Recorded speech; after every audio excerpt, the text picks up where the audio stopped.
देखिए, supreme court ने marathon सुनवाई के बाद सबसे पहले तो यही सवाल कहा, जवाब दिया कि हम जो किसान आंदोलन कर रहे हैं सीमाओं पर या जहां कहीं शांतिपूर्वक आंदोलन कर रहे हैं, हम उनके आंदोलन का रोकेंगे ना हटाएंगे, ये उनके डेमोक्रेटिक और कॉन्स्टिट्यूशनल राइट हैं, ये बात थी। और दूसरी बात उन्होंने जो सबसे बड़ी बात यह कही, अटॉर्नी जनरल ऑफ इंडिया को जब मेरी आर्गूमेंट के बाद कहा तो उन्होंने कहा कि अटॉर्नी जनरल ऑफ इंडिया से पूछा कि क्या आप हमें कोर्ट को एश्योर कर सकते हैं कि इन तीनों कानूनों का इम्प्लीमेंटेशन तब तक नहीं होगा जब तक सारी यूनियन, सारे किसान सब बैठ के बात ना कर लें, सब मिलके सरकार और उसका समाधान ना निकल आए, तब तक आप हमें एश्योर कीजिए जिससे कि आगे की शांति बनी रखे। और इस पर कोर्ट ने,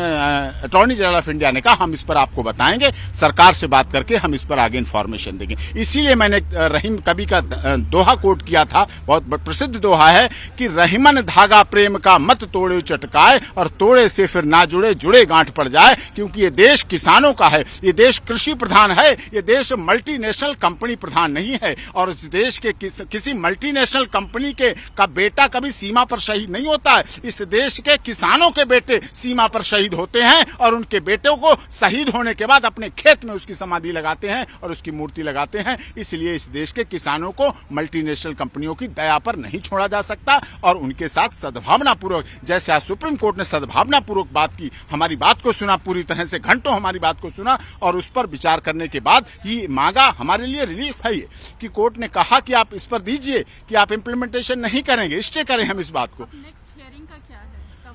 अब नेक्स्ट हियरिंग देखिए, मुझे लगता है क्योंकि 2 दिन में वैकेशन शुरू हो जाएंगी सुप्रीम कोर्ट की, जो रूटीन वैकेशन है, लेकिन उसके अलावा हमें लगता है कि वैकेशन में भी honourable supreme court of India के चीफ जस्टिस ऑफ इंडिया उन्होंने बड़ी सद्भावना रखी। जब मैंने कहा फार्मर्स का देश है, कृषि प्रधान देश है, तब उन्होंने कहा we are also belong to farmers, हम भी किसानों से जुड़े हुए, हम भी किसानों से संबंधित हैं। तो हमारा दिल गदगद हो गया और निश्चित रूप से छुट्टियों में भी इस केस को honourable supreme court of India के चीफ जस्टिस ऑफ इंडिया निश्चित तौर पर उसको लगाएंगे।